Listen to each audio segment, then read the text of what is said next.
అందరికీ నమస్కారం. నా పేరు సంతోష, ఆశా యూనియన్ BRTU అనుబంధ రాష్ట్ర అధ్యక్షురాలిని. ఈరోజు అసెంబ్లీ సమావేశాలు ఉన్నాయి. గతంలో మాకు 9,900 రూపాయలు బ్యాలెన్స్తో కలుపుకొని 9,900 రూపాయలు టీఆర్ఎస్ గవర్నమెంట్లో మాకు కేసీఆర్ గారు గుర్తించారు, ఇచ్చిర్రు. అసలు మా వ్యవస్థను తీసుకొచ్చిందే కాంగ్రెస్ ప్రభుత్వం. ఇప్పుడు 19 సంవత్సరాలు మా వ్యవస్థను తీసుకొచ్చి కాంగ్రెస్ ప్రభుత్వం తీసుకొచ్చి నియమించి వదిలేస్తే కేసీఆర్ గారు మమ్మల్ని మా సేవల్ని గుర్తించి ప్రజలకు అన్నిత్యం అండదండగా ఉంటున్నారు. వీళ్ళ సర్వీస్ ప్రజలకు చాలా అవసరం ఉంది. ఎప్పటికప్పుడు వీళ్ళకు ట్రైనింగ్స్ ఇస్తూ ఇంకా ప్రజలకు దగ్గర చేయాలనే చేరవతోని మమ్మల్ని 9,000 అసలు ఎప్పుడు వస్తుందో ఎంత వస్తుందో తెలియదు. ఇందాక సార్ వాళ్ళు అన్నారు కదా 1,500.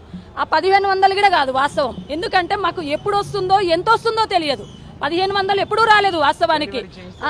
ఒక గర్భిణీ ఉండి ఓ డెలివరీ చేయిస్తే PNC విజిట్లని, ANC చెకప్లని అట్లా చూసుకున్నా కూడా మాకు 800, 900 అవి ఎప్పుడు వస్తాయో తెలియదు. 4-5 నాకు గుర్తుకు లేదు, తెలియదు నాకు. అయితే డోర్ వేసి ఇట్లా చెయ్యిందని ఇట్లా అన్నది, ఇట్లా చెప్పాలని. అయితే ఆయనకు చెంపకి తగిలినట్టుంది.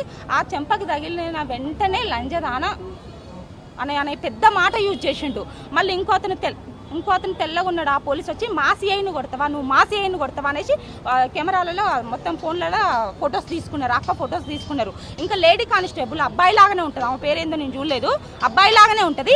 ఆమె వచ్చి ఎగిరెగిరి వచ్చి అక్కని మళ్ళీ కొట్టింది. ఆ CIని కొట్టిందన్న కోపంతో అక్క ఎగిరెగిరి వచ్చి మళ్ళీ అక్కను కొట్టింది. కొట్టిన తర్వాత అసలు ఎక్కడికి పోతున్నామో తెలియదు, గంట సేపు తిప్పిరు వెహికల్. వీళ్ళిద్దరూ రహింబి లేవట్లేదు, ఈమె లేవట్లేదు, అసలు స్పృహలో లేదు. గంట సేపు తిప్పిరు. గవర్నమెంట్ ఏదైనా హాస్పిటల్కి తీసుకెళ్ళండి, ఇద్దరు లేస్తలేరు.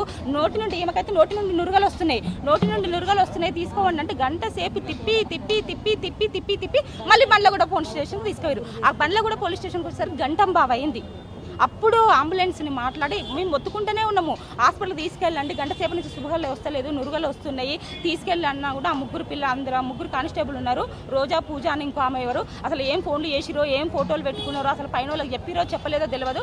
ఎంత మొత్తుకున్నా అట్లనే నిర్దాక్షిణంగా తిప్పి బండ్లగూడ పోలీస్ స్టేషన్ తీసుకొచ్చినాక అప్పుడు అంబులెన్స్ పంపితే అంబులెన్స్ నుంచి మళ్ళీ ఉస్మానియా రావడానికి మళ్ళీ అర్ధగంట.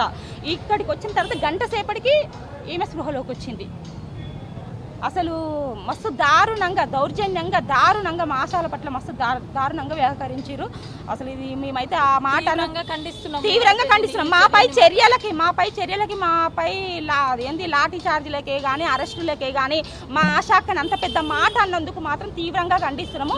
మహిళ అని చూడకుండా లంజదానా అన్నారంటే దీన్ని మాత్రం మేము తీవ్రంగా ఖండిస్తున్నాము. రేపటి నుంచి మేము అసలు పనే చేయం. అసలు మాకు మేనిఫెస్టోలో పెట్టిన 2 డిమాండ్లు నెరవేర్చే వరకు రాష్ట్ర వ్యాప్తంగా ఉన్న మా ఆశాలం అసలు పనే చేయం, ధర్నాకే దిగుతాము.